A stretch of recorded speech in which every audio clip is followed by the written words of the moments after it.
At what point in time did you realize that your opinion was valued by people? And when I say value, like, I feel like if people want to react to what you got to say, there's value in that, right? Because if you say shit and nobody give a fuck, then you just disown, like, you know. But obviously, when you speak, there are people that want to respond to it. It starts conversations, you know what I'm saying? Like, so where does that come from? Because it is a skill. It is. It is. It is. I guess. Because there's a lot of niggas online talking that nobody's fucking listening. Nah, that's a fact. And that's what I was about to say. Because you're right, it is a skill. But I think it's just something I was naturally.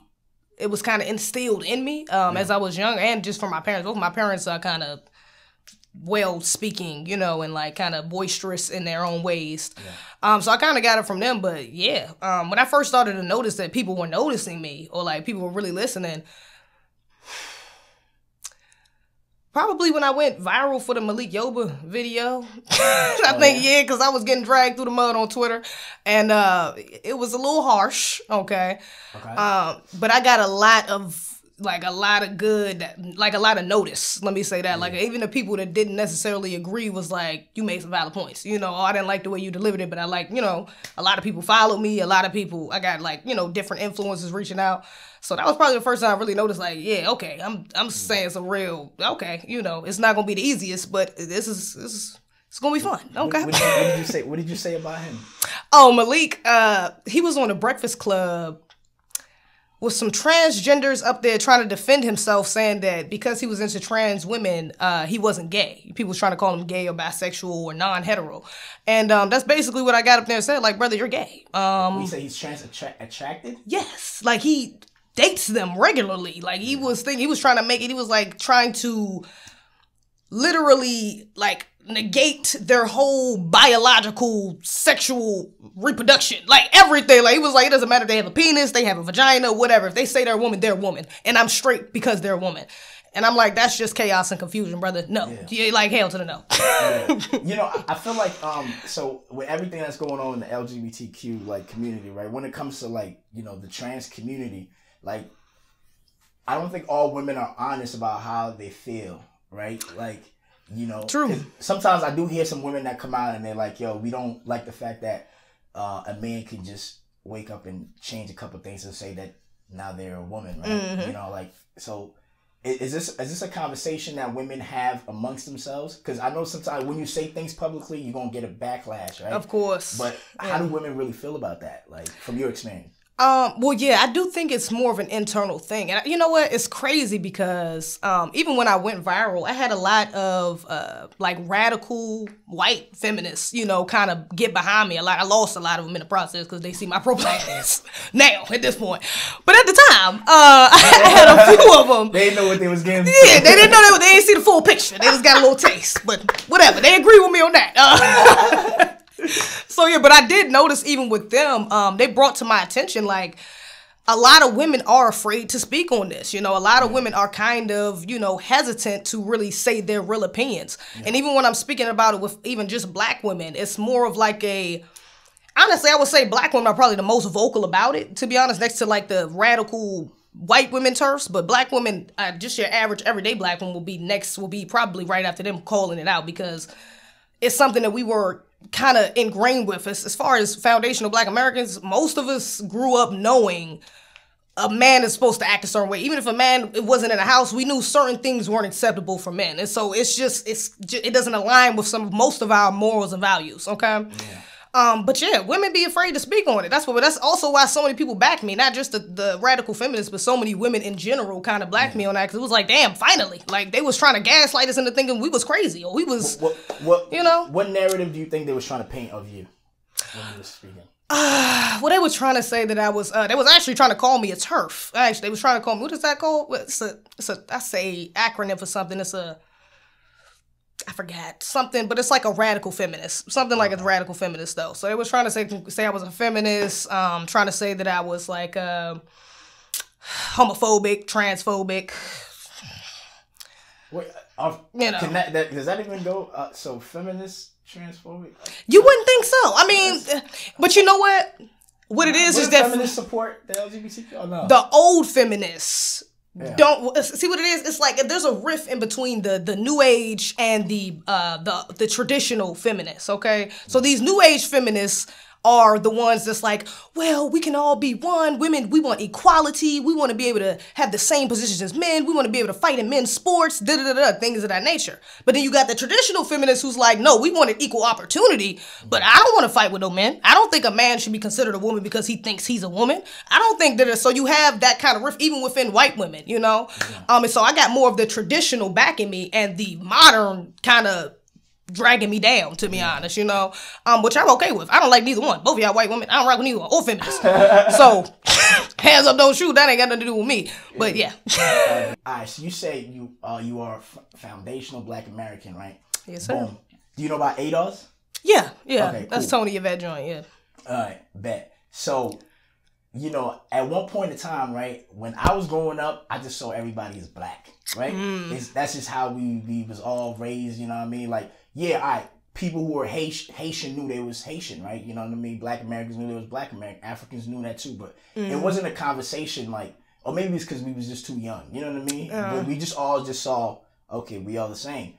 And now, like, obviously, things are changing. People are seeing the distinction, so everybody kind of want to put up their flag. You know what I mean? Yeah. Also because, and also the fact that people want to be recognized by the government, right? So we're not all lumped in, right? You know what I'm saying? So now, especially with like people like ADOS, FBA delineating and whatnot, like, do you think it's causing more harm, or, you know, it's actually like necessary, you know? Because I see people fighting all day. And, you know, like, for me, it's like, I be just thinking like, damn, I don't see white people fighting over these things. Like, they fight over like who owns this sea, who owns this airspace, who owns this satellite. Like, it's just like things that they use to control people, you know, that they fight over the bigger shit, right? Yeah. And you got niggas online fighting about, no, you African nigga, go back. No, nigga, you this. No, you know what I mean? And I'm just like, damn, like,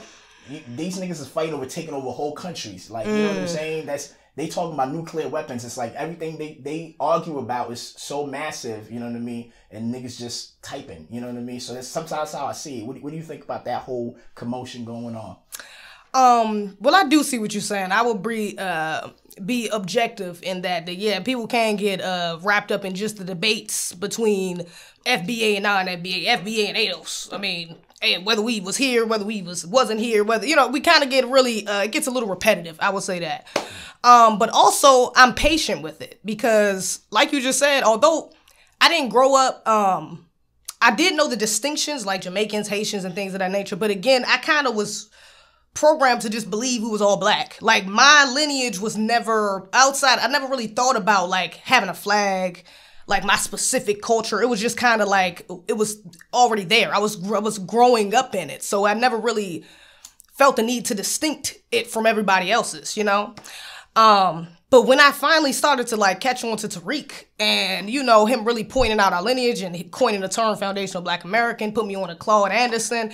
I even learned about Yvette and Tone through him, actually, even ADOS, you know, so just learning about the importance of really distincting our lineage from everybody else's and our specific connection with this land, you know, it sparked a fire in me, like, wow, you know, like, damn, I never realized that people come over here and look at it, non-FBAs come over here and look at us differently, or look at us through a lot of them tend to look at us through a white washed lens, you know, or they think they better than us, or they think that our culture is, you know, egregious, to say the least, you know, and there's a disconnect there even when they come here.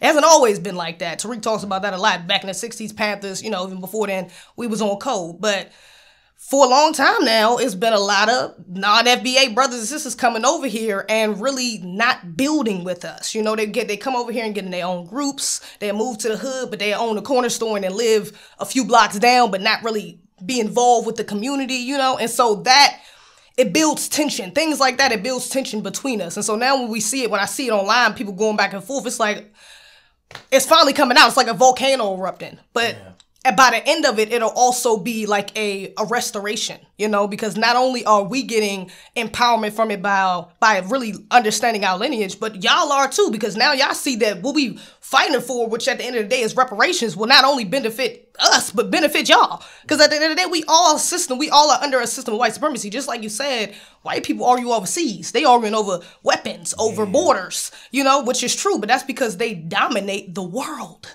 Yeah. Which is why it's so important for us to get in code with each other so we can take back power. We have to. We don't have a choice but to unite, honestly. But that unity starts within your proximity. It starts with your family. It starts with the people around you. It starts within your country. So you can't just flee your country, come over here, not get on code with us, not get on code with the people back home, but then build by yourself and then call us a kind of lazy. We need to build up. We need to pull ourselves by our bootstraps. It's crazy. It's like, no, build there. Even if you want to leave and for other opportunities, whatever the case may be, bring it back for real and really build infrastructure there and then connect with us so we can really make it popping, like really get some stuff popping, You think Tariq is a good leader though for this course? Tariq isn't a leader. He said that himself. He's not a leader. He's a historian. That's what he was saying. But he leads people, So he is a leader. I don't know where he leading them to. He ain't let me know where. Well, I see when he posts, a bunch of people, get behind him. They follow his message. They fight his battles. You feel me? And he is a fucking troll. Can we say he's a troll? Yes or no? He's not a troll. He's a race baiter. There's a difference. Race baiter? That's a difference. You gotta distinct the two, okay? But no, I see what you're saying though. Yeah, there are some people that do are some real followers of him. I would say that's why I said I don't want to see. He's not a leader because he does not label himself as that. Yeah. But I have been literally following him for a couple years now. He's a huge resource. The reason why I asked you is I feel like when you are, because being an influencer, whether you like it or not, you are leading people. People start taking your ideas, right? Like Tariq can say some shit. And you're not going to go do no research on that because you believe that he already did the research, right? He's a historian, it's true. You know what I mean? Yeah, so not even you specifically, but there's a lot of people that would just, if he says, yo, this what happened in 1996 in China, you just go and tell your friends that's what happened in 1996 in China because Tariq said it, you believe that. So that's why I'm asking you, somebody who's so polarizing, right? You know what I'm saying? Where, I when I'm online, I see, his rhetoric and whatever he says gets people fighting, going at it. You know what I mean? And I'm with the shit. So when I look at the shit, it is entertaining, right? But I'm speaking about the bigger goal. Do you think it's helping the FBA movement, or he's not the right man for this type of leadership? I think if he does choose to be the leader, or if we are going to make him that, absolutely, I think he is.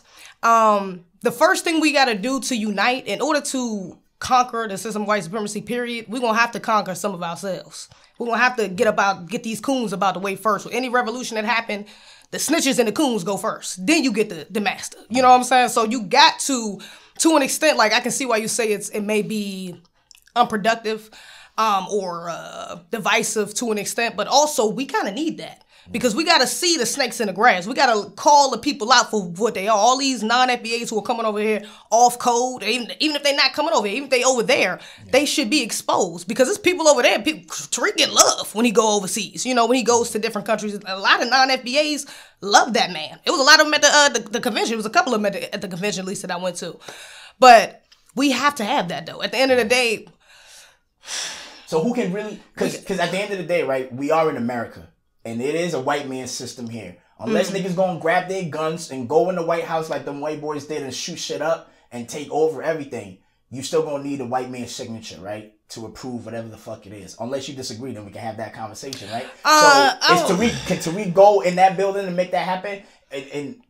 Because we know how America works. Somebody like Obama is what they like to see, right? That's a guy they would like to sit down and talk to, as right? well. So would you think a guy like Tariq, because the way I see him, what I like about Tariq, he came on Clubhouse one time, right? And this woman was like, yo, he called, because she's married to a white man, and she was like, he called me a bad wench, right?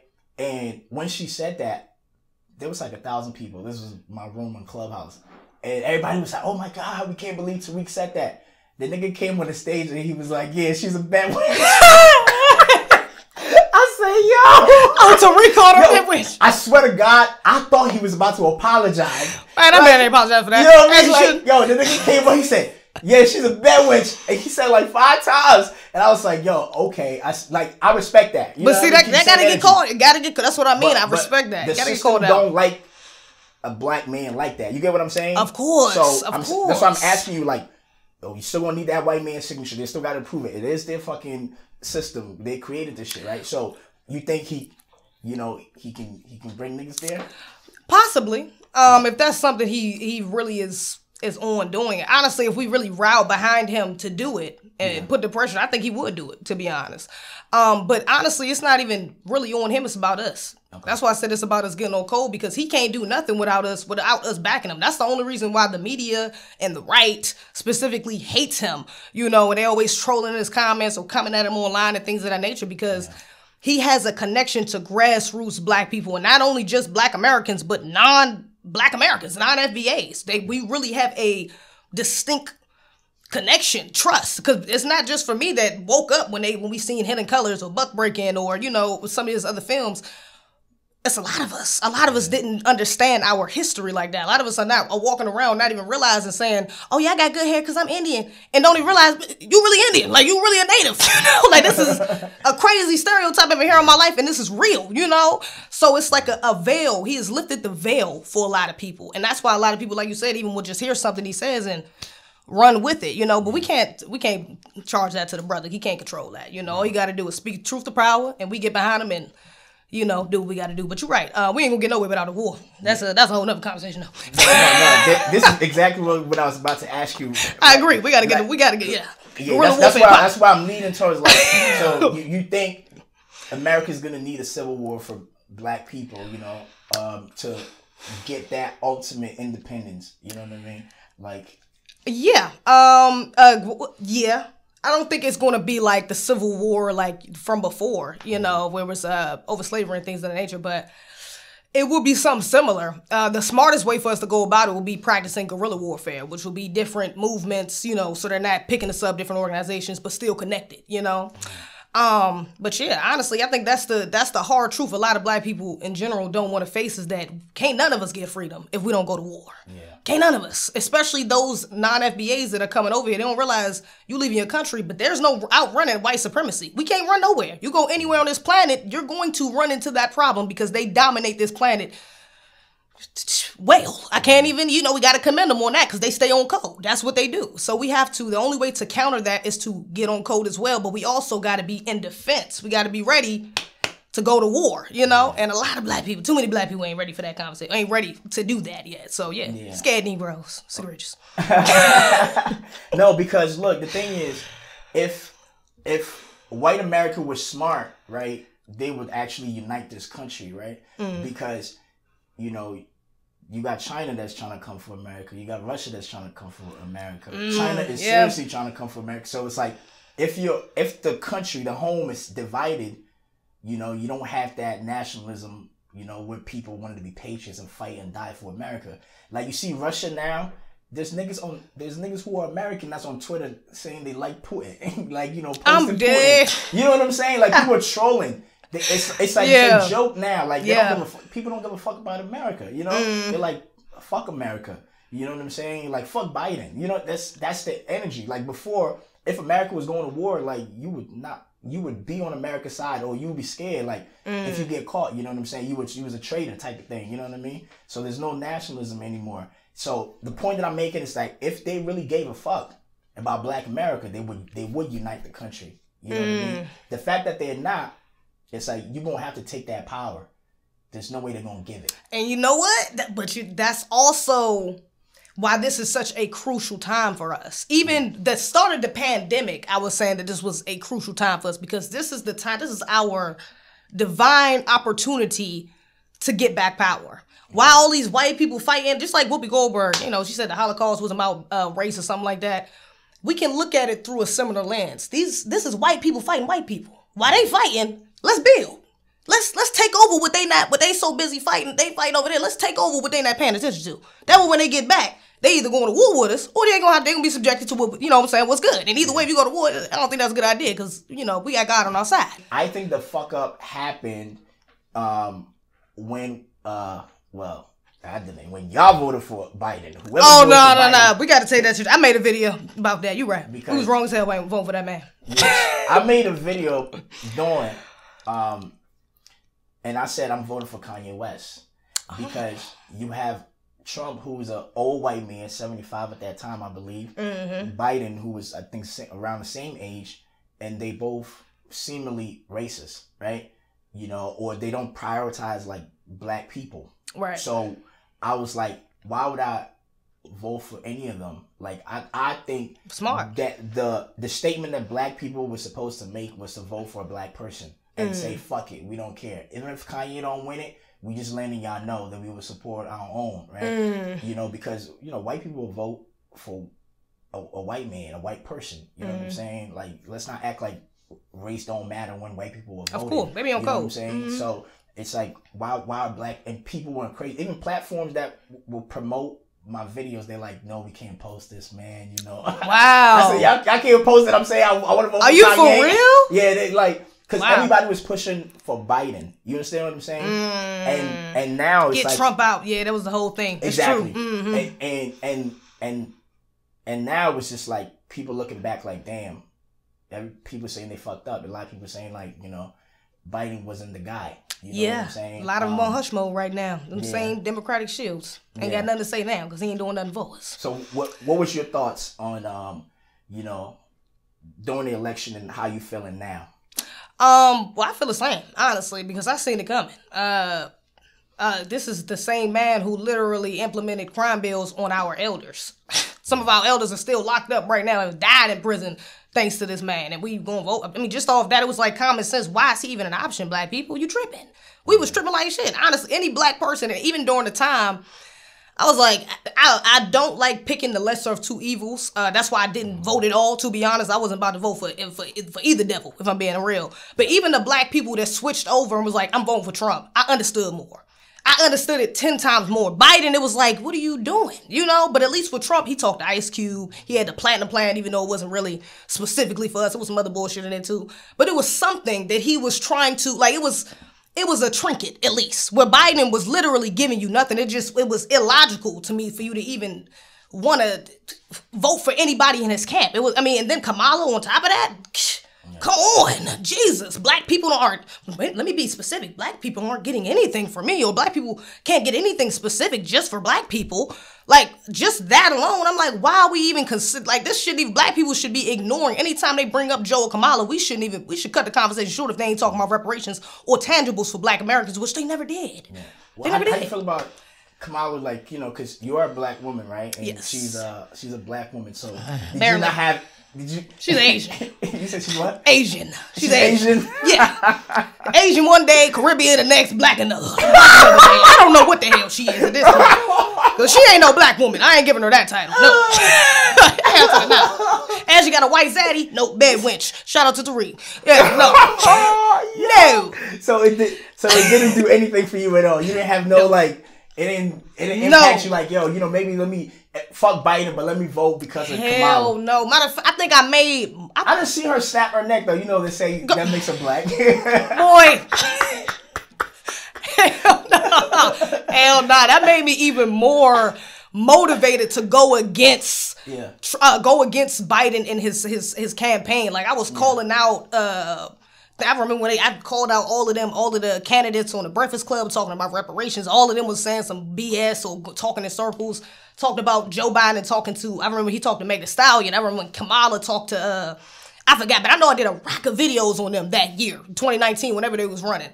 Yeah. But it's because it was so much heavy propaganda, especially because, like I said, she really was switching it up. She was a black woman one day, Asian next. You know, and as soon as she gets elected, she's an Asian and she's giving out, 1.3 million Asians or something like that. Now they getting the benefits. And black woman, bye-bye, where you go? It's no more black woman. And I knew that would happen because although they do the whole, they'll put one of us in power, a position of power, but they're going to put one of us who's a puppet. It's never going to be just like Obama. Obama was connected to the rest of the presidents. He was literally related to every other damn president. Okay, but on top of that, his mother was a CIA agent. He was not from here. On top of that, so it's always when you get to those positions, it's not going to be. Obama. See, here's the thing. I'm gonna say this, right?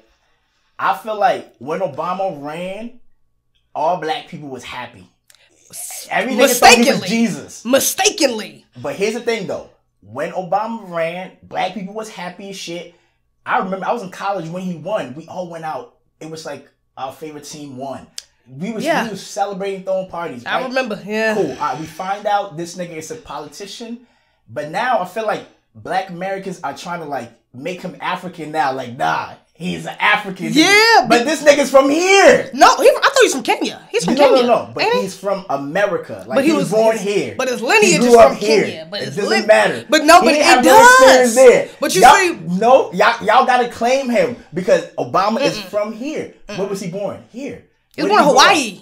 That's not here. That's America. Didn't Hawaii just become a state like about 20 years ago or something like that? I'm sure they speak English over there. It's part of America. They got FBA. He wanted. How did he end up in Chicago? Just for law, or I think something like that. Right? I think it was for school. Yeah, I think that's how he met Michelle. He don't have no African accent. You know, he's not. He may be American, but he's not a foundational Black American. Okay, but he's still, African American, but still, in a literal sense. But still, I don't think Obama grew up around Africans kicking around. I'm sure he probably have more Black American friends than Africans. I promise you that. Possibly, but see, that's why especially obviously white people too, like, you know. Yeah, absolutely. So I don't like when y'all try to like now make this nigga African when y'all claimed the nigga before. No, but see, Black president, first Black. Now we never had a Black president. Like, come on, man. But it's because, and it's not even. Well, I haven't seen Black people say that he wasn't Black. I will say that he's not a Black American. I do people making that distinction, but as Black Americans, we consider even Africans Black. On this side, I've heard on the other side, Africans refers themselves African and distinctive from Black. But as Black people, we've always, like, Obama's still Black, but that's also one of the reasons why we go so hard against him now, because we did rally behind him twice. We got that man in office twice, just going off the faith that he was a Black man. That's it. Really, because the first 4 years, we ain't get nothing. The second 4 years, we ain't get nothing. So the first 4 years, we should have weren't and went to somebody else, but we decided, we're going to stick with the Black man. Yeah. But they did that on purpose. This is what I'm saying. When they put us in power like that, there's always going to be a catch. Yeah, he's a Black man. But he got a white mother. But he wasn't born around other. He's not endured the same experience as Black Americans here on this land have. It's not the same in Hawaii. Okay, so it's a disconnect. There's always going, just like Kamala. She's a Black woman, but she's from India. Yeah. So there's always going to be Shirley Chisholm. I remember doing a report on her when I was a kid, about her being the first Black woman to run for president. How am I just now finding out she was non-FBA? It's crazy. But she was the closest one to get to that power as a Black woman because she's not a Black American, because they know that us here, seeing us at that stature level, being able to even have the slightest potential of bringing back tangibles to our communities, they don't want that. They don't want that at all, which is why the ones you do see of us, which I think, what's her name? She's a popular one. I forgot. I think she's a foundational Black American, but she's a coon. She's a Democratic Shield. It's a bunch of them like that, okay? They'll be, oh yeah, Black power, Black this, Black Lives Matter. But then, okay, we need to vote for all the Democrats. Yeah, let's vote for, and they're not giving us a damn dime, you know? And so that's why, we got to separate. You think like white people, they see FBA folks as like, yo, they're looking for revenge. So now that's the fear of like giving them power, because like, yo, we put you in a position, you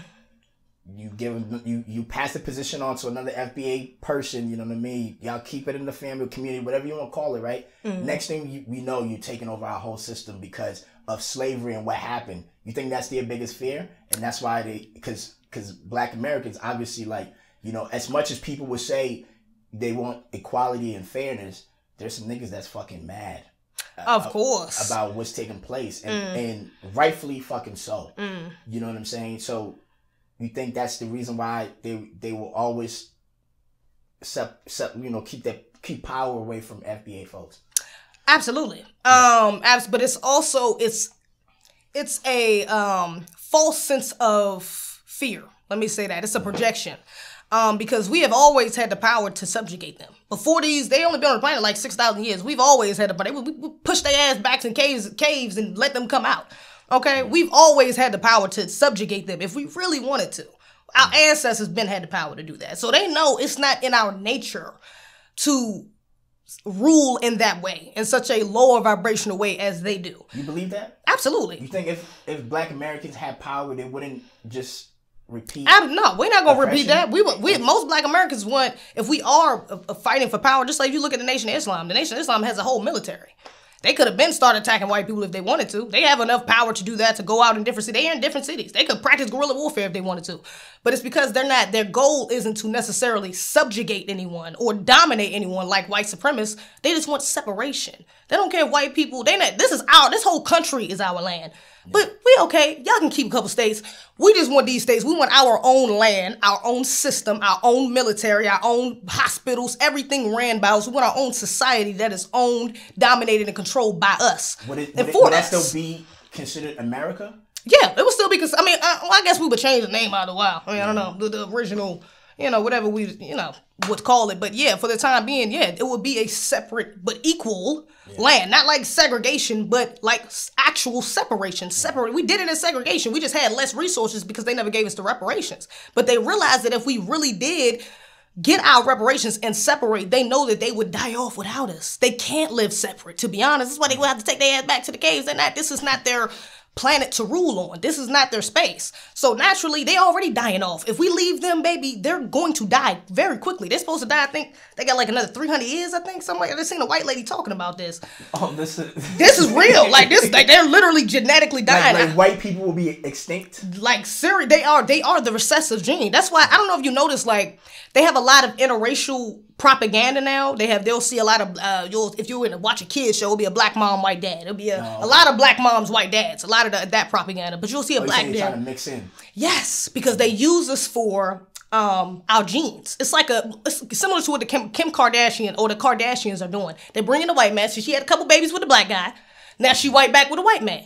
And now she'll teach her daughters, okay, y'all get with a white man, but then your daughters need to get with a black man, but then their daughters need to get with a white man. And you keep whitewashing it out until you're able to push along your people, okay? But you're keeping the African to the smallest extent. Right. You're really just using it to elongate your lineage. But you don't want your kids or your children to practice anything that has to do with black culture or black people, period. You want them to still be European. But eventually, though, wouldn't the kids be black? Since that's what I'm saying. Race, right? See, this is the thing. They kind of shooting themselves in the foot. This is why white supremacy is so codified. This is why I said you gotta, I don't want to say commend, but you gotta understand the depth of their code. They will even go as far, like old white supremacists, you talking about KKK members? No, they would never touch a black woman. They would never touch a black, no. They want pure blood. You talking about Anglo? Yes. But these new age white supremacists is like, look, y'all, if we really gonna survive any longer, we're gonna have to get in some buffer classes. We gotta bring the Asians over here. We gotta bring some Afghans. We gotta bring some Caribbeans, some Hispanics. We gotta bring some people over here who wanna get on code with us and keep up this system of white supremacy. So let's make them white. Let's let Hispanics come over here and put on the census that they white. Because they light skin and they look white passing. Let's let Afghans come over here and Jews and everybody else come over here and act like this. Let's make some mixed babies and make them identify as white. And that way, when they get older, even though that they have black genes, they're on code. They've been programmed to psychologically always be on code with white supremacy, whether they know it or not. That's why, like the Kardashians, their kids, whether they teaching them directly, they probably will date a white man, marry a white man, or date a black dude, then end up with a white man at the end. So you think? Yeah. You think let's say we had a point in time where most people are mixed race. You think at that point the mixed race people would consider themselves white? Yeah, it's mixed people walking around right now that identify as white. Absolutely.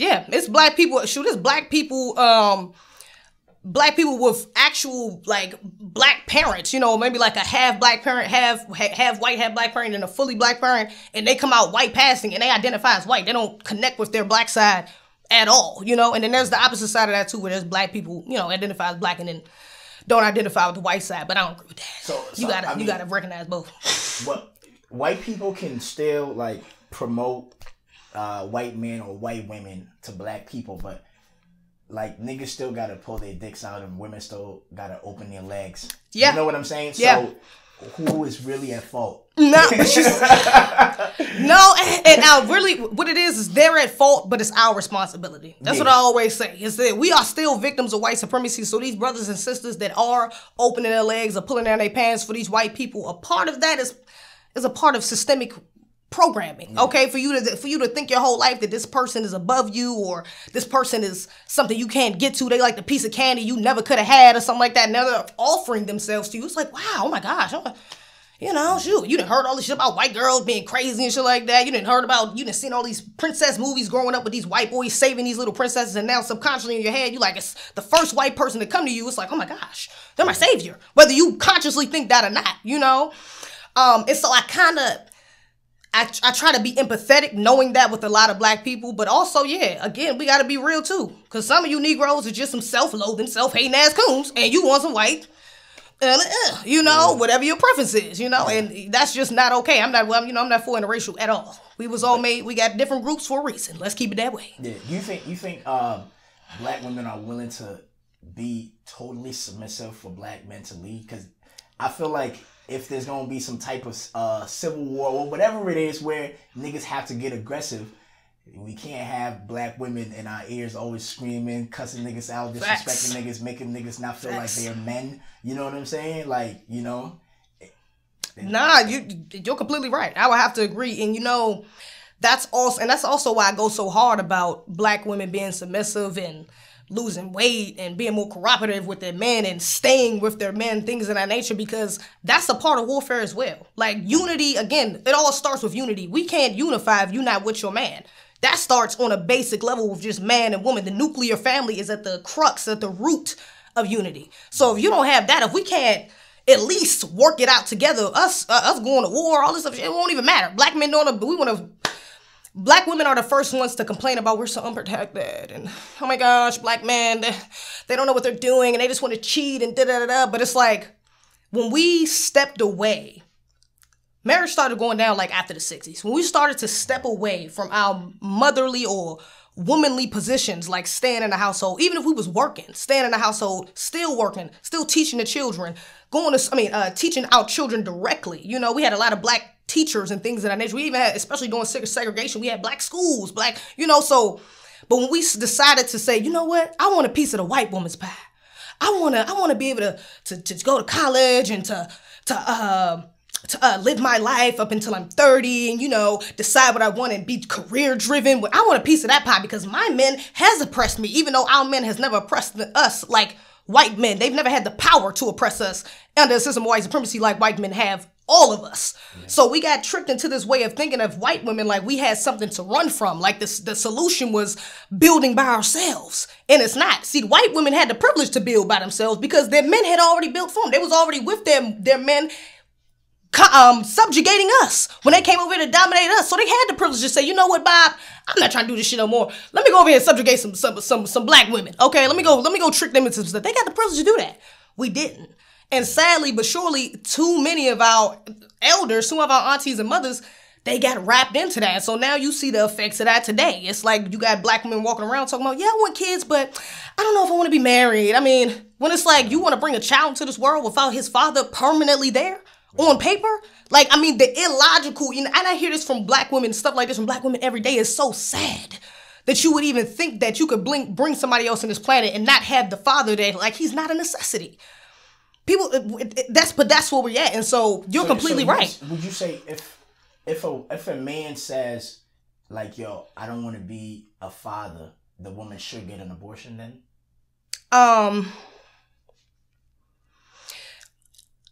I think, well, it kind of depends.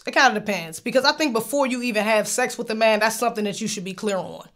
But people be fucking. Of course. People be fucking. But I will say, as a woman, if it's like again, it kind of depends on the situation. If it's like a one night stand, he's like, bruh, look, this was just supposed to be this. I don't know what the hell you're talking about. I ain't trying to have no kids. Yes. Honestly, I think you should have an abortion because that should have been an option in the back of your mind. I don't know this man. Why would I do that? And even if it's not, it's kind of selfish for you to go into something thinking, I could bring a child into this world from this predicament, and I don't even know this nigga like that. Yeah. He might not even want to be the child. So you selfishly making that decision like, yeah, I'm going to lay down and have sex with it. And that's why, even it goes back to your point of submission. It goes back to us coming into our womanly, coming into that feminine, that divine feminine energy. Because when we're in that, we recognize things like that. We're not Megan Thee Stallion on my thigh shit. Okay, just out here fucking whoever, whenever. It's my body, my choice. Because we realize that our bodies make the choices for other people. Okay, it's not just about us. It's not just about how you feel in that moment. A dude can do that, unfortunately. He can do, or fortunately so, because he's a man. He's able to do that more than we are.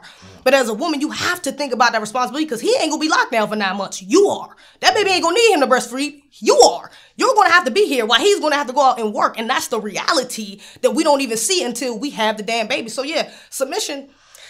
Oh, Lord.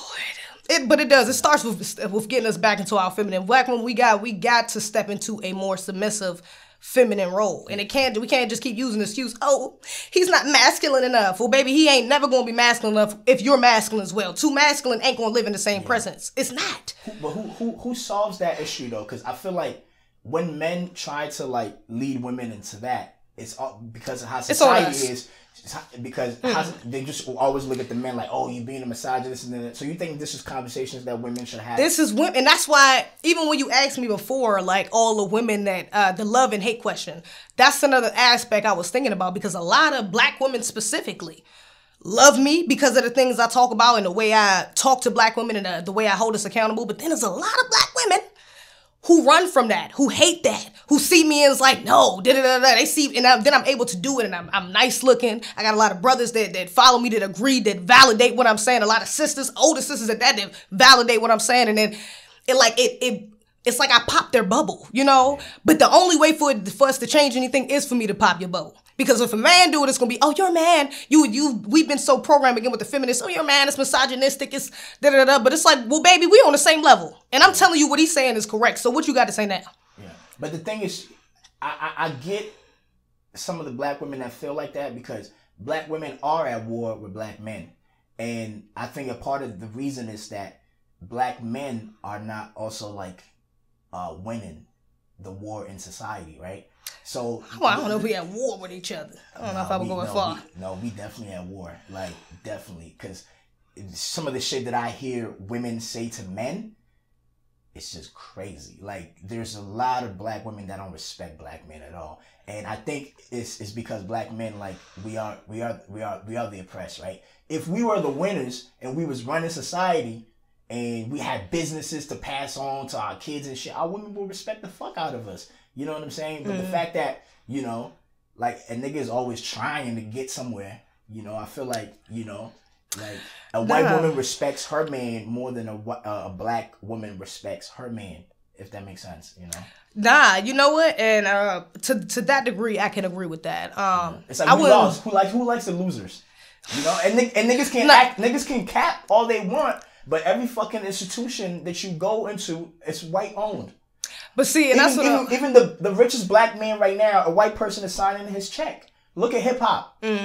Look at real estate companies. Look at universities. You know what I'm saying? Like, but that's real, and you know, that's what I'm saying again. And a part of that, why black women see that, it's like, you are right, because y'all not just the losers. We all the losers. We all are subjugated. And see, that's what the problem is. We're the rift. That's why I'm like, I can kind of see what you're saying while we at war. I wouldn't word it that we are at war with each other, but we're participating in a war against us and helping that war. Okay, yeah. When you hear that, because you're right, I do see way too many black women disrespecting black men. From bullet bag comments to interracial divesting, it's just egregious. I completely understand. Black woman told me, because she just disagreed with me online, that she wished the police kills me. Oh my God. You like, oh. And I say, damn. I hate to see stuff like that. You want the cops to kill me because we disagree online? But, you know what I mean? That's it's that feminist, that sick ass feminist way of thinking to make you think that you are separate. You cannot, and that's what I'm saying, the only solution, whether y'all are losing or not. Yeah. Me getting with a Chinese, Arab, white, whatever, is not going to help you from not losing. The only way you can win is if I'm with you. We gotta win. I can't win by myself and you win by yourself. That's what we've been doing. We just said, oh no, black men, you got all these black women, like you said, you bullet bags. Oh no, these black men ain't shit. You need to explore your options. Go out and date out. we're never going to get anywhere like that. Yeah. We have to accept our position. Our men may be at the lowest of the totem pole, but baby, you're right there with them. Yeah. Did you forget that we was in slavery together? Did you forget that they attacked the black man first because he was protecting you? He wasn't protecting just himself. He was protecting his children, his tribe, his family, his nation. He was the first. Of course, he's going to be at the lowest of totem pole because he was at the highest. Yeah. He still is at the highest, and you have to destroy the head. You got to cut off the head to get the rest of the body. Yeah. You have to. Now, the women that step outside of their race and go date white man, Asian, and whatnot, like those black women, how do you think they should be treated? I think they should be outcasted. In my opinion, I think they should be like. I'm not saying that we got to go around and throw stones. You know what I'm saying? Stone them to death. But I'm just saying it needs to be a separation. Like, okay, sister, I understand your decision, but you got to understand certain conversations, certain things we do. You got to understand you can't be a part of that because now you've crossed enemy lines. A woman that's dating a white man. Not if we weren't friends from before, to be honest. We got to be friends. Like, you got to be one of my current friends that just so happened to date out. And even with that, I would probably distance myself a little bit. But I would have a conversation with her. But I would let her know, like, yeah, I can't get so close now because you have an enemy in your household. I can't do that, but my friends know I feel like this. You know what I'm saying? I actually got a couple friends who are half non-FBA at least. One is like Puerto Rican in FBA. The other one is Asian in FBA. Okay, but I say all of my points proudly and loudly, and they don't have a problem with it. They respect that. And a lot of them they agree with, should I say. But all those women and men that are interracially dating, it has to be a line drawn in the sand because you can't come back. There's certain things you're just not allowed, you're not welcome into anymore. You can't speak for me as a black woman because you're not with a black man. I only want black women that's with black men to speak for me. I don't even want single ass black women speaking for me, at least not older ones, okay? Me, myself, I'm trying to get my man, you know what I'm saying? Yeah. So I can speak, because I'm on the way to it, you feel me? Yeah. But as far as the ones that's already old and you're setting your ways and you're saying, no, these niggas ain't shit, and black women, Nicki Minaj, I don't know if you've seen her on Kevin saying, talking about black women to focus on themselves. I don't want you speaking for me. And she got a black man, but if you saying that type of rhetoric, I don't want you speaking for me. The only type of black woman I want speaking for me is the one that is completely with and behind her black man. Or trying to be in that position. If you're not in there, I really don't want to hear nothing from you, if I'm being honest. I've never heard a white woman say, white women, focus on yourselves. Unless you have. I haven't. Like, I don't think that's promoted. That, hey, white women, like, fuck these white men. Let's ride on our own. I will say on TikTok, they'll have, like, other little, I catch some of, like, the white TikTok, even though my algorithm is mainly black. I'll see some of the white trends where they're talking about boys or, like, some of the younger girls that's on the feminist wave do, like, will lean into that more extreme feminist kind of propaganda and like, focus on yourself and da-da-da. But I will say it's more promoted in mainstream media for black women to push that on black women. You're not hearing that from, what's equivalent to Nicki Minaj? I don't know. Ashley Tisdale.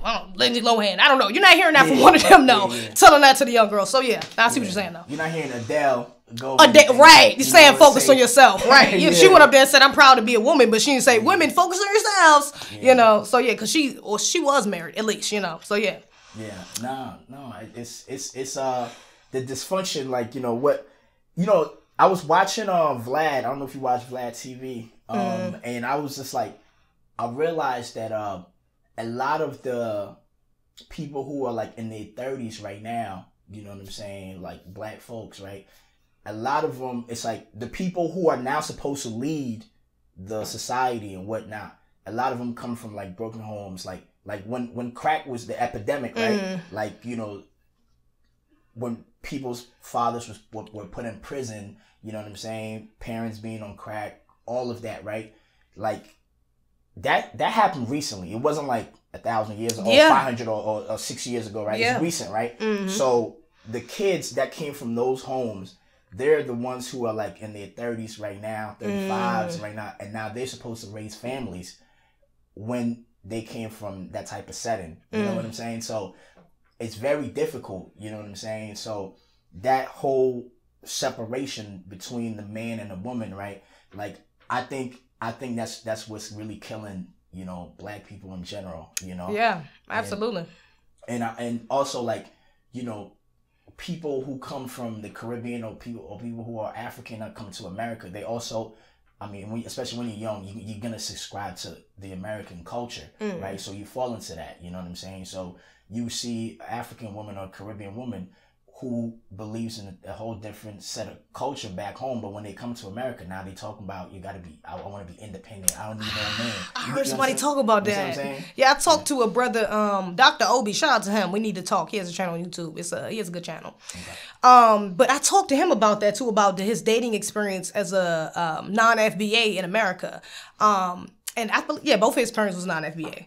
And he's made that point too, though. He said something interesting that he believed that black women, non-foundational black women, are usually motivated by a good life, whereas black women here are usually motivated by the good man. So when they want a good life, that's why they're more prone to come over here and date out or date, don't have as many dating standards because they're looking for a better quality life that they didn't get in their country, which we kind of already had a taste of here, even if we were grew up in impoverished communities. That's a hell of honestly, that was nothing I really processed before, but yeah, that is true. And it's a lot of them that come over here that are tethers, that are talking to black women, telling them to date out. And baby, you don't even know what this woman has been through. Or you're not even in the same, you're not the same. You know what I'm saying? You're from there, and I got two different experiences, two different cultures, so you're not understanding the importance she has to get with a black man, but you're telling her all these points. Yeah, I see what you're saying. I've seen that before. Black American culture dominates the world. Absolutely. You know what I mean? Absolutely. The good and the bad. Absolutely. Well, white people sell the bad, right? Yeah. So here's, I've even heard, we have debates where people will say like, black Americans should guard their culture, right, from everywhere else. And I'm like, yo, how do you guard your culture, right, when niggas are freely signing contracts to promote violence about the community and the world is listening to it? If you're saying that other people from other parts of the world should not say nigga, it's the white man that's taking the music and selling it globally. They listening to it. When I was in Dubai, they was playing God's Plan by Drake, and they was all saying nigga. Wow. How you gonna go to each person and say, yo, stop saying nah, you know what I'm saying? I've been in that predicament before. The contract is already signed by the black American that was in America. So I was like, you have to, you can't be mad at the result. You have to try to fix the source. You know what I'm saying? You can't blame the African or the Indian or whoever that is now talking like a black American that may make you upset because you like, yo, that's my culture. I don't want you to use it. I don't want you to dress like, I don't want you to try to appropriate my culture. It's difficult to target the people who are at the result of it when you should be focusing on the source. It's really those companies that niggas signing contracts to that's selling their image to the world. You know what I mean? So you're going to have to tell Lil Baby, yo, get your own label. Don't sign with these people. You know what I mean? Because the moment Lil Baby makes a song and it's on iTunes, you can't control human beings. Our minds, like, we watch movies, we start imitating things. You know what I mean? So it's like you're going to be mad at the wrong people. And the people who have all the control, which is the white people, will continue to have control. And then us black people will be fighting against who can... Because I remember Michael B. Jordan had the liquor. And I was so mad because I was like, yo, why are people from the Caribbean upset? We all participate in black American culture. You can't be Caribbean in America and be mad that he named something Juve, like, you know, and you singing hip hop, you know what I mean? You participate in the black American culture. So I was really upset with that. I actually I had an interview and I posted it. Really? And then Beyonce's mom reposted it. For real? And wrote a whole essay about me. This shit was crazy. What? She was like, this Sam Beadle guy is so intelligent. For real? He gets it. I was going in on Nicki a little bit too. For real? Yeah. Oh, shit. But yeah, I was really upset. I was upset. You know what I mean? That's crazy. Because I feel like we all that's crazy. Take from one another. So I don't like when like people like, yo, you can't say this. We all black. To me, like, I get delineating, like, I get that. I respect that, like, you know, because I want black Americans to get their reparations and I don't want them to mix us up so that niggas don't get what they deserve, right? But as far as like us all enjoying like our culture and like, yo, like we all go out together, we listen to the same kind of music, like, you know what I mean? And if if he's selling Juve like liquor, like I'm sure he's gonna hire Black Americans and Caribbean people and whoever. You know what I'm saying? To make it true. You know, so it's like we can all still do business. You know, absolutely, like, absolutely. Because white people do business with Europeans. Mm-hmm. They do business. Even Russia, they still in bed together. Mm-hmm. You know what I'm saying? Like they fighting now. Tomorrow they're gonna be making a deal. You know what I'm saying? They on code, bro. They on code. So they on code, man. That's what I'm saying. Like you're right. It shouldn't even been that big of a deal that the brother used that name. You know, especially because I mean. It's not like he's done anything like anti. What was a Haitian, right? Was a Haitian name he was using? No, that was Trinidad. Trinidadian name he was using? Yeah. I don't think he's been involved in anything like anti-Trinidadian or anything. He's never been that. He's not even like that type of dude to be speaking on social, political issues, things of that nature. So especially just for him, I was actually a little surprised that Nicki Minaj came out on it. I was actually, you're right, that kind of threw me off that so many people were so offended just by the name. But yeah, I do think, like you said, Black American culture is, you know, the most popular. Okay, a lot of black people around the world are following the trends that we create, and to a degree, I don't have a problem with that. It's complimentary. It's complimentary. You know, it's like you know, what's the saying? Mockery is the best form of. What is that? It's something like that. But basically saying when somebody copies what you do, it's a compliment though. Oh, okay. Imitation is the... Or imitate. It's something like that. You know what I'm talking about, right? So that's a compliment. Like, that's nothing. And even like you said, we do switch it. Like, there's Black Americans who use Caribbean styles or, you know what I'm saying, things of that nature. So we can go back and forth, although Black Americans has been taking the brunt when it comes to culture. We've been getting the most sucked about our culture, okay? Yeah. But see, that's also why we have to, we try to make that distinction because for the most part, we don't mind. Like, there's a lot of popular rappers that are non-FBA and things of that nature that we don't mind still listening to and support. Drake being one of them. You know what I'm saying? He's one of the biggest out here. And we'll listen to them and support with no problem, okay? It's just that we want to be given our correct credit. That's all. That's really what it is. We don't want you to run up like that dude Pressa. I did a video about him not too long ago. He's a whole rapper dating Coi Leray, another rapper who has literally came up all Black Americans specifically, okay? And you have the nerve to come out and say Black Americans don't have no culture. Y'all don't know what island you came from. You da-da-da-da. You got all this to say about this, but brother, you are literally using our sound. You're not using Canadian sounds. You're using our sound. You came over here to literally get popular in our country. So it's like there just has to be a level of respect. We don't have a problem with brothers and sisters coming over here and indulging in our culture. We're very accepting people, a little too damn accepting, to be honest. Yeah. But we don't have a problem with that. But there has to just be a distinction. Brothers, say what you are. Shouldn't have to ask you 3-4 times. Some of these tethers will come out here and you got to ask them, where you from? Where your family from? Where your grandmother from? And like, bro, get to the point, okay, you Jamaican. Why didn't you just say that? You know what I'm saying? Like, why are you trying to walk around and act like we both grew up in South Carolina, we both got the same roots? It's not the same, bro. And that's okay. Our distinctions are okay, but we have to be ready to recognize that. And on the other side, we just haven't been seeing that as Black Americans. A lot of the top paying entertainers, you know, that are tethers, we don't see that at the forefront of their brand unless it's something positive. And then when it's something negative, we get the Black American side. You know what I'm saying? Like Nicki Minaj, for a long time, yeah, she repped the Trini shit. But I mean, she was over here with Young Money. She didn't get signed to no Trinidadian niggas. She could have took her ass back and got signed to them. But you guys came over here and got signed to us. And now you up here telling Black women to focus on themselves. Like that's one of like that type of stuff we can't rock with. You know, if you want to rock with our culture, be respectful about it. Pay us our like just be real and give us what's due. You know what I'm saying? Pay us the respect that's due.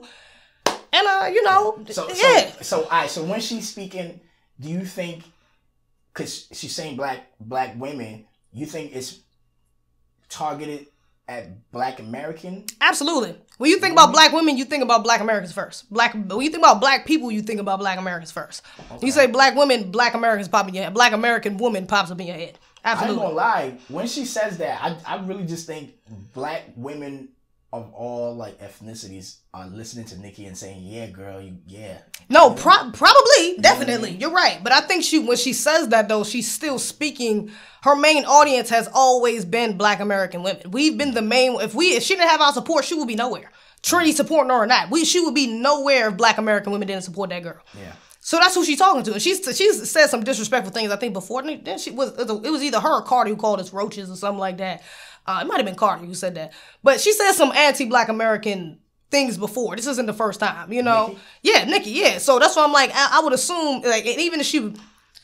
When she distincts herself, Nikki as separate though, because we don't. That's why I said we support Black women to have support. I didn't even really think too much into her being Trini until really a few years ago when I got on to FBA, and I'm like, damn, she's not even Black. She not no damn foundational Black American. Like, that's why I just kind of started putting little things together. Like, that's why her style was a little weird. That's why it was certain things she didn't connect. Her skin got a little lighter for some reason. It's just certain things I'm putting together. Like, oh, so because she non-FBA, gotcha. You know, but her direct audience has always been us. So yeah, she was talking our ass. No, girl, we ain't listening. Hell to no.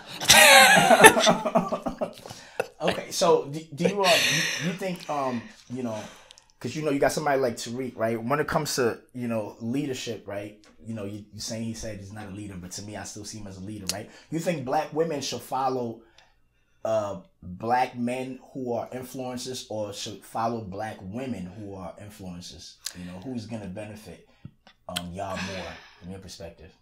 I think it should be both. It should definitely be predominantly men, though. I think men should be at the forefront of all leadership, if I'm being honest. But they don't like when men speak the truth. Like, yeah, look at Kevin Samuels. They killed this nigga. Of course, that's why I said it got to be. He don't even be like black bitches. Like, I know. Like, I didn't see niggas that's crazy. Like, this nigga is in a suit. Come on, the man is in a suit. And they still mad at him. So who they gonna listen to, huh? Lord, speaking intelligently, Lord, I can't. I feel you. No, I feel you. I definitely feel you. I feel you on that. But that's what I was saying. Like, I do think it should be Black male predominantly led, but also you still need your women. We've always had women leaders as well, whether that was Shahrazad Ali, Assata Shakur, teachers more specific. We went more in like the teacher position, but Assata Shakur, Harriet Tubman, you want to go back as far as you want. We've always still had a position in leading, not the same as our men, some of them, depending on how far you go back. But more recently, we still have a position that has to be played, and even now, that's what I'm saying. Like, we have to be careful. We can't just be rooting for everybody that's Black. We can't just get behind anybody that's Black. We got to get on code, because everybody that's Black ain't on code. Yeah. All skin folk ain't kin folk. Yeah. So those Black men that we do rally behind, we got to make sure these Black men are legit. Do they have Black wives? Are they creating Black families? Are they for the Black unit, for the nuclear Black unit? Same thing with the Black women. Or do they have Black husbands? Are they being led by a Black man? Are they for the Black nuclear unit? Are they are they against any anti-sexual behavior and propaganda that they're pushing onto our family? It's like certain key things we just have to pay attention. We gotta have standards. We gotta have a standard we kind of go by, which is the code. When we rally behind these people, and too many Black, for too long we've been doing that's why we messed up with Obama. We gonna get behind him because he's Black. We can't go with that. We got to get on Black people that's on code, we all like minds, who's all going for the same goal. That's how we do it. But your majority got to be Black men, though, for sure. Y'all natural born leaders. Word. So I've also I've had conversations where I hosted spaces that have ADAs, like African, Caribbean conversations, whatnot. Indigenous folks, whatever. Okay. Boom.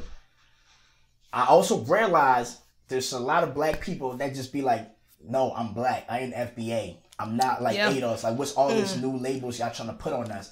And I feel like there's more people who don't want the label and who just look at FBA, ADOS like that's an organization. Like like this is a radical movement type of thing. You know what I mean? So do you just abandon those folks, or do you try to convert them? You know what I mean? Because there's a lot of Black people that was also saying, yo, man, I grew up around Africans and whatnot. We all the same. Like, they don't even give a damn about, trying to delineate. You feel me? There's Black Americans that look at reparations like, we never gonna get it. There's no way white supremacy gonna give us reparations. So they like, why would they fight? They look at it like, yo, you fighting a battle you're not gonna win. So how you feel about those Black people? Like, do you just abandon them? Do you look at those as coons, like they cannot be converted? Or is the goal to convert the masses, the FBA Black Americans, Well, I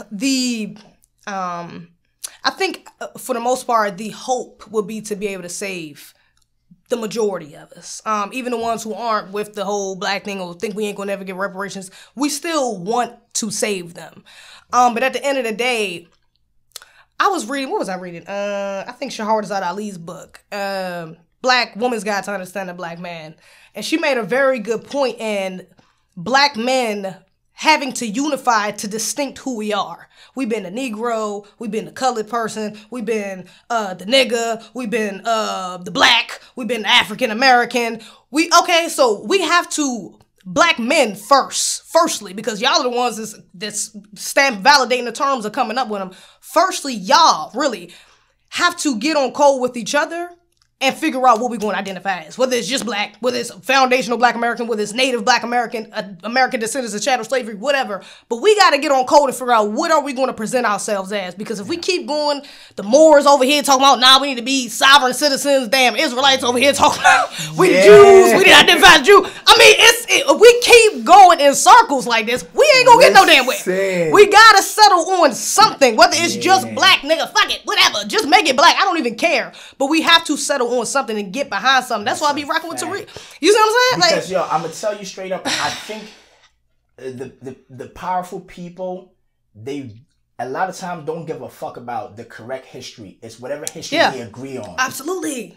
You know, because I've been in conversations where you got niggas saying, yo, the real Egypt is in America. And I'm like, whoa. I heard that before. I don't know where that come from. I heard that shit before. And then you have somebody say, nah, it's in Ethiopia. Somebody's like, nah, that shit is in Brazil. You know what I'm saying? And it's like, yo, let's just say that the shit was in Kansas City. We all agree on it. Let's write that shit on paper. Whatever it is. And that's it. You know what I'm saying? Everybody tell their kids Egypt was in Kansas. Right. Like, for real, because that's how you move forward. Yeah. Or everybody's going their way, you know? For sure. Because how we going to, like, come on, there's no way the history that we know is actually what took place. Especially not the ones that was given to us. Yeah, exactly. Especially, right, yeah. And then that's it. And they say, hey, this is what happened. This is what we on, so we can easily control people. And so I agree. It's like if even if black people are going to like say, hey, I'm FBA, you're African, you're Caribbean, I feel like there should be one label that everybody just recognize. Just so it's easy for everybody to connect. You know what I'm saying? Well, for everybody, because I think the blackness part is where we all connect at. We all are black. When y'all come over here, we can still consider you black. My brother did it. That's why I can still say you my brother, you my sister, even if you're non-FBA. But for Black Americans, that's what I was saying. For Black Americans specifically, Black American men have to get on code and get behind something. Yeah. And so that's why when I see people go against Tariq, I don't feed into it because it's like, brother, at least this is a legit term. This ain't no funny shit. It makes sense. He got a whole website where you can look into the history of it. He got a flag for it. Like, let's just run with it. Fuck it. We trying to get these reparations. We can worry about that. We can change the name later. Let's just run with this agenda, which is trying to get us on code and trying to get reparations. Let's get with that. Damn the name. You can still be a Moor and still be this and still be that and still say, you know what, on the census, I'm putting FBA. Yeah. As long as we can just come to that one consensus, we can start to move somewhere. Because at least I will say overseas, I don't know. I was about to say overseas, y'all may have been more on code with that, but y'all got a lot of tribal rivalries and shit like that too. I don't know. I don't know. But still though, at least some of y'all got your names. You're Jamaican, you're Caribbean, you're Eritrean, you're whatever. You know what I'm saying? Niggas should not be running around like, yeah, I'm a native. Oh, I'm a foundational Black American. Oh, I'm a Moor. I'm a Jew. It's like we all are these things. All of these things do like contribute to our group, but let's put a label on it so we can get on code and get some shit done. You know? I think, I can only speak for Ghana, right? But, I would just kind of like generalize and say a lot of African countries, they probably may seem like they're together, but there's still like a lot of distinctions, right? Like even like in Ghana, there's so many dialects, like so many languages. You feel me? Like where I'm from, right? If I was to drive 2 hours away from there, they're speaking a whole different language, right? Wow. And then another 2 hours, they're speaking a different language, right? So there's still there's still that tribal thing going on. But I think the difference is that they didn't grow up with the white infiltrations. Like white people wasn't right next door telling them what to do, controlling their nature. So they have one culture to stand by, whatever culture they've agreed on. They don't have that white white people are not like right directly in their face. You know what I'm saying? Yeah, a lot of people, black people, non-black people. Yeah, a lot of that's what I was about to say. A lot of non-foundational Black Americans come here and it'd be their first time ever seeing a white person. Like real shit. So it's a different. And that's also why we got to distinct too, because you see, when we talk about a lot of coons and entertainers and, you know, these people who are like, we would consider sellouts, and we see that they have non-FBA backgrounds, we can kind of make that distinction of why. You know, like who was it just went viral recently? Was it Michael Blackston? I think it was Michael Blackston, right? He said something to the effect talking about Martin Luther King or one of our ancestors. But I think it was Lil Duval, who's FBA, or he's half FBA if I'm not mistaken, who checked him like, yeah, bro, you can't be like, that's not funny. You can't be talking about our ancestors like that. Da, da, da, da. But to him, it wasn't that big of a deal because that's not his ancestors. He not connected to the 60s and civil rights, and he don't give a damn about that. Same thing with Rihanna, who had Malcolm X with grills in his mouth. I'm sorry, Martin Luther King with grills in his mouth on her header. I think it's still up there to this day after people been dragging her. But to her, it's not that big of a deal. Rihanna, yeah, it was on her header on Twitter. But to her, it's not that big of a deal. It's just all. Drag Rihanna? Yeah, they dragged Rihanna. Yeah, surprisingly, they did. And the bitch still got it up. It's great. but that's why it's important for us to make those distinctions, because we can. And now I see. Oh, it's not that big of a deal to you because you don't have a grandmother who got spit on in the bar when she was trying to fight for integration. You don't understand that because you didn't have an uncle who was on a walk with Malcolm X or walk with Martin Luther King across the bridge. So you didn't have an uncle who was with the Panthers and so it's not. You're not there's a disconnect there. You know, you will come over here and allow a white person to call you a nigga and not think it's that big of a deal. Because to you, it's just a word. You didn't have ancestors who was niggas over here. Black people that's okay with that? Yeah. You watched Bel Air? Who? Did you watch the new Bel Air? No, I didn't watch the show. No. Bro, the first episode, they got Carlton cooning it up, letting this white boy call him a nigga. And he's non-FBA in real life. Not call him a nigga, but he was using the word nigga in the scene, is all I'm saying. But what does that have to do with the show, though? In the show, he's Black American, right? Yeah, but he is non-FBA. in reality, is all I'm saying. Coming with that scene. Listen, man, I was going to the ATM a while back, years ago, and I was at the ATM, and there was old white dude behind me, and he said, like, hurry up, nigga. And that shit made me so fucking angry. Like, I stopped, I went, and he was, like, drunk, right? Old dude, like, probably 50. And I was like, yo, say what you said again. Say it to my face.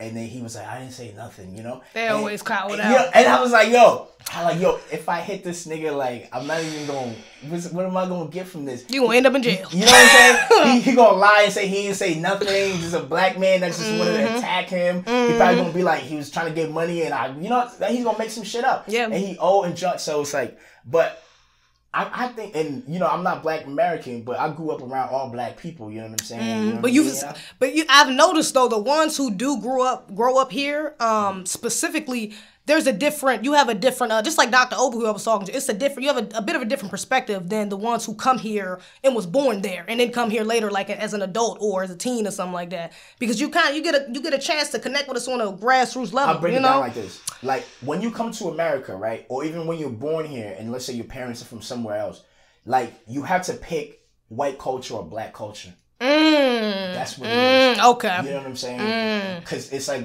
those are the two dominating cultures here, right? So you're going to grow up and you're going to hang out with white people and then subscribe to their culture, or you're going to hang out with black people and subscribe to black culture. That's what it really is. You know what I'm saying? So there are, like, people that come here and you're going to see all their friends is going to be white, and they're going to look at Black Americans a certain way, like, nah, I don't subscribe to that. You know what I mean? Yeah. And then you're going to have people that fuck with Black Americans, fuck with everybody is black, and then they're going to look at white people like they're the oppressors and, like, we got to fix things. Right, yeah. So that's what it is. Even Asians come here, they have to decide, too. You got Indians that come here, they will fuck with niggas, or you got Indians that will come here, they'll just hang out with white people. You know what I mean? That's true. You have to decide when you come here, like, it's not always consciously, Yeah, because I know for a lot of people, like, even again, Dr. Obi, when I was just talking to him, he was saying that his parents, like, a lot of the influence comes from your parents. For him, his parents or his mother told him specifically, you better not bring a Black American home. She'd rather him bring a white woman home than a Black American woman. So all of that has a big part of it as well, is whether you aren't coming over here with anti-Black American vitriol within you, but your parents are. And so now, you think the black people are cool. Damn, I'm trying to go over there and hit the jerk with them. I'm trying to do the Dougie. I'm trying to wear what they wearing and say what they saying, but my parents think that this white stuff is more appropriate. We're going to move in a white neighborhood. You're going to assimilate with these white people because this is the the path of success. We're going to get around them. So, but that had to, I mean, it's a conscious decision, though. Shout out to the brothers and sisters that you know, actually choose to get on code with black people. Yeah. You know, but it is a difficult thing because at the same time, like, you got the white media and how they portray, like, black people in America is not always the most positive thing. You know what I'm saying? And it's like, yo, you watch, like, I'm gonna put myself away from that because that's not how I think, right? But there are people that watch the news, if they see a black American getting put in prison or, like, you know, getting put in a police car, now their whole mindset is like, because they don't see white people, that happening to white people, now they start assuming shit. You know what I'm saying? So that also takes place, right? You know what I mean? So, like, I like how now social media, you have all these independent, like, black content creators or platforms. I love it. Yeah. So now you get to see all different shades of black people. Right. So now you can say, oh, the type of black person that they were promoting on CNN or they were showing on BET or wherever. Now I get to see this young black woman with her own platform and her own voice, her own ideas. This is just her, you know, with her own power. So now you can see the distinction, like, oh, okay, maybe they was just choosing to show me whatever they were showing me, you know what I mean? And now, so things are changing. Like I think you said that too. Like, sometimes it's like, you know, you got to go through the chaos before you get to the recovery. You know what I mean? So me personally, I am patient, but a lot of people are not also, you know what I'm saying? But I do have hope that at some point we will all come to understanding, you know what I mean? Absolutely. But, yeah, like, I feel like, you know, the kids that come after us, they're not going, I don't think they're going to have this separation thing. I think they just all going to see themselves as black. I don't know, because black people are mixing all over now. Like, you know what I'm saying? You can, I've seen people that say they ate us, but then, you know, they date Africans when it comes to real life, or they Caribbean, or they, you know what I mean? So people are mixing, you know what I mean? Yeah, that's true. And that's why it's also going to be important for us to make sure, even if we are going to mix, especially with other black people, because I'm not really against the dating outside your culture and that's all dating throughout the diaspora. You know, as long as you black, we in the right field. But I will say, for my personal preference, I want you to be FBA. And I think for most people, I mean, that's just natural. You're going to want somebody within your naturally. All right. So let's say an African woman say, yo, I want you to marry an African, right? Like you're saying, like, you know, you prefer like your man to be FBA, right? So now, who's wrong? Who's right? What you mean? Like, should it be normal for people to prefer men and women in their ethnicity? I think that's the... Because I've heard, like, you know, black American women say, oh, like, African moms would tell their kids they want them to date, they don't want them to date black American women or other race of women. They want them to date within their country or nation, whatever. And you just said, like, you would prefer, like, you know, like an FBA. Absolutely. So I'm saying, like, is that a bad thing or is that a good thing? Because I feel like all sides, that's what people prefer, right? Like, absolutely. In general. Yeah, and I think that's a good thing. I think that's I don't see nothing wrong with that at all. If you want to date within your proximity, date within your culture, within your ethnicity, 100% fine. What a problem I have with usually, like I said, non-FBAs is when you come over here and it's like black Americans don't go to other countries and it's like, you could date the white boys, but don't date the Dominicans. Don't date the darker skin. Like, we go out and still look for other black people to date. Even if we are dating out, we might date out, but we don't rule out other black people. Even the damn cooning ass divester feminist black women who's talking about exploring your options still even give praise to some of the non-FBAs. Like, for real. Look at Tasha K. So yeah, you know, there is that aspect where, you know, you don't want to feed into like divisiveness where it's to an extent where we can't even cohabitate with each other. Like, my sister married a Senegalese man in Jersey. Like, I mean, come on, I got the diaspora within my damn family. It's nothing wrong with that specifically, but even within their household, of course he's the lead, you know, and he's a Muslim and they are very indulged in his culture, but my sister makes it very clear where our lineage comes from, you know, that y'all do have two distinct lineages that y'all have dual allegiances to now, you know. So I think it's just keeping that, making sure that you're still drawing a line in the sand that, you know, this is ours, this is theirs, but still understanding we still in the same circle. We could be in the same circle and still have divided pie and still split the pie, you know, because we still a part of the same pie. So it's just making sure that you're still making the conscious decision to keep your ancestors, your lineage, your culture in mind. But also, you know, it's nothing wrong with being able to dip and dabble in somebody else's, or they come and dip and dabble in ours. It happens. We've been doing that for thousands of years. So yeah. Ain't nothing wrong with that. Now, when people say, "Oh, this person is a coon, this person is a sellout," don't you think like that is actually what causes division? Because the person that's being called a coon is not now saying "fuck you niggas." Like, you say that before you sold out. That's why we said you're a coon. So, you gotta call a spade. So when somebody's a coon, there's no recovery? No, a coon can recover. But when you call them a coon, you think they're gonna want to recover it? Well, I would hope it'd be more motivation, because why would you want to be loving this coon? Shit, change, nigga. What you mean? So you don't think that word gets thrown out too much though? Absolutely. No, some people overuse it. Yeah, some people don't use it rightfully or justfully. So that's true, because they'll use it just to label black people they disagree with. I had black people call me coon. What the fuck? I mean, I'm B1 all day, every day. And I done had some Negroes online like, you don't know the hey, this is, what's the other one? Pick me and things like, we'll try to use the terms to fit our narrative. Understood. But also, we do got to keep a ground level. Like, if you selling our people, you going with agendas that are against our people, you got to be called out for who you are. Yeah. Candace Owens, coon. Yeah. You gotta be called out. I just think it's like, I hear you, you know, like but it's also dangerous because there are people online who are just angry and they would just like subscribe to calling people coons or sellout or whatever with no facts, you know? And I think that is part of like, you know, dividing, you know, because there are niggas that like once they make it, they want to leave the community and not come back because the moment they see some type of success where they might just adjust, and we all adjust as human beings, now you're a sellout because we expect you to just be this one way. But how do you grow if you don't work hard to stay the same? You know what I mean? Well, see, that's what I'm saying. Again, it always goes back to the code, man. If you want code with black people, what even if you code? Is there like Neely Fuller's compensatory anti-racist code. That's the book. It's an actual book. You can go read it. He actually suggests anybody who's trying to replace the system of white supremacy with a system of justice to read the book. So it's not even just for us. It's for anybody who's against white supremacy.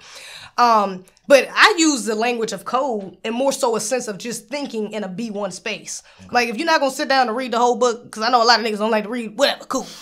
At least, at the very least, make sure that you're putting your B1 in psychologically. So if you're, say you're a feminist. All right, you're a feminist. Or maybe not a feminist, maybe you're LGBT, you're a gay dude, whatever. But you're running for Congress.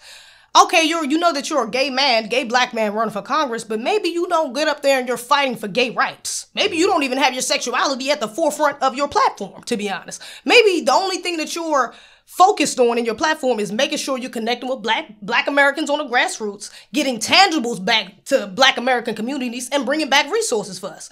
Now we can rally behind you. I don't give a damn if you're gay, straight, whatever. You on code with me. You trying to bring back tangibles and resources to my community, to our people. We on code. Yeah. Now I can get behind you. Point blank, period. We can leave it there. All the extra shit, whatever. Now people get wrapped up in that. Oh, nah, he gay. I ain't trying to rock with him. Or he a feminist. I ain't trying to, nah. But if she's on code, regardless of the bullshit, because we all are victims of white supremacy, so we got to be patient with each other. We got to be, just like you said, give each other room to grow. We're going to have some coons that might come out all right, you know, that might have went down the wrong path and then picked up a Dr. Francis Cress Welsing book and changed their damn mind completely. You know what I'm saying? So we do have to give our people room to grow because we all are victims, okay? We all are traumatized. We all do have that literal, even in our genes, we're carrying in us trauma, okay, that we haven't even unpacked yet, that is affecting our psychological state. So even with that in mind, we just have to keep B1-ness at the front. If you don't want to read, you don't want to look into the elder, you don't want to listen, just think, okay, is this a plus or negative for my community? How is this helping black people? Yeah. How is this helping to replace a system of white supremacy with a system of justice? If you just keep that one mindset in everything you do and every sanction of activity you do, especially the 9 main ones, we can get on code. We can become codified and really dismantle the system. That's the only way to do it. Yeah. We got to let the other bullshit go. First for you, you know, do you see yourself as a black woman first or as black first, in general? Yeah, I see myself a black person first, then a black woman. First. Absolutely. Okay. Okay. So you think about the whole picture. Absolutely. Yeah, we got to think about. Okay. Yeah, I can't rock with this whole feminist movement. Again, with black women worrying about themselves. Like I cannot separate. It's too important for us to unite. For me to separate myself just as a black woman, I cannot do it. I don't got a problem with speaking to the sisters in effort to help us unite, specifically just between us. I don't have a problem with that. That's what I do. But also, I can't separate myself. Like, especially on a platform. If I were to go on CNN or something crazy, I don't know, on a national platform, I'm going to present myself as a black person. Yeah. They introduce me, I'm going to say, I'm a foundational black American, period. You don't got to put women in there at all. I'm a foundational black American, and that's who I represent. It's my people, not just my sex, you know? So, yeah, that has to be, that's even another thing about being, they go that B1-ness again. You got to be on code. Saying I'm a black woman, Nilly Fuller actually said... In his book, in the code, he says that anybody who is melanated, who is considered non-white, is not even a woman or a man. You can't be a woman or a man under a system of white supremacy because you are not allowed to move as freely as a man or a woman should do because you're subjugated, you're dominated, you're a victim of white supremacy. So how you gonna be a man or a woman? He said refer to each other as lady. What was it? Lady, girl, boy. I forgot what the noun was. But this is what I'm saying. So you don't got to read the book for you to understand that, though. Just know that, put your blackness first, okay? Yeah. You're a foundational black American. We can lead a woman shit later. We talk about our specific problems after we unite. Then we can start talking about what we got to deal with each other, okay? So when you get hurt by a black man, you don't start looking at all black men the same, like, all these niggas is fucked up. Nah, man. Are we keeping it real right here? Nah, I can't because it's too many. Like, there's been such a balance. It's crazy in my life. You know what I'm saying? Like, and I feel like it's like that for more women than what they think. I think women not even just women, people tend to focus on the negative rather than looking at the balance of the negative and the positive or the lessons you get for the negative, you know? So even with my father, my brothers, my uncles, like my father wasn't the best father, you know? I mean, I knew that. I didn't really have a connection with him since I was younger up until now. From about like 9 when I was taken from him to South Carolina, okay? Justfully so. It's a whole nother, whatever. Not justfully, whatever. Long story, but our connection was broken for a long time. Yeah. But even coming back to it and trying to rekindle, I can see why it wasn't what it was. Like certain things is just he's hurt me in certain ways he doesn't even realize. You know what I'm saying? He's neglecting me in ways that he doesn't even realize. We love black men. We love black women. We got to accept each other's flaws and not put each other... We get into this game like, oh, I'm better than you. I'm doing better than you. Now I'm doing better than you. Now you ain't shit. Now you know, when it's like we both are victims. Y'all know we both at the bottom victims. Okay? No matter if one is like this, because we all under here. You could be here and I could be here, but we all under here. So let's focus on us getting from out of this spot to the next spot, period. Instead of focusing on little trinkets that one of us get that the other one don't. It's bullshit. Yeah. Let me ask you the last question, yeah? So right now, you know, where you are at as a woman, right? Are you do you feel like you found yourself, or are you still struggling, you know, with your identity as a woman in this society, you know? I think I'm still struggling. Partially because one, and I've been saying this for a minute, I want a mentor. Just like I was saying before, I don't want a black woman who's not with a black man speaking with me and vice versa. That's who I want to learn from. Like, I got my sisters, but both of my older sisters, yes, they're married, but both of them are married to non-FBA men. One of them was Dominican, the other one's Senegalese. So yeah, you got what I want, but that's not what I want. Yeah. I want an FBA man. My mother has been married twice, but she got divorced twice. Not what I want. My aunties, been married, also been divorced. One of them is divorcee. One of them is a widow. None of the women close to me are really in the predicament that I want, if I'm being honest. None of them have like, yes, I want that situation. You know what I'm saying? And so I'm still finding the lane of the black woman that I want to step into position to, that I want to follow, you know? Yeah. And then along with that, also the black man, because I feel like a part of me, and I think Shahrazad Ali said this, like all women... It was 3 components that she said. All women, she said, there's 3 main things that all women need, but usually you're only going to get 2. With most men, you're only going to start with 2. You gotta help her cultivate the 3rd one. And it was like wisdom, something and something. I know wisdom was one of them, but there's 2 other ones. And so I'm kind of feeling like I'm in that space too, where it's like I kind of know what I want.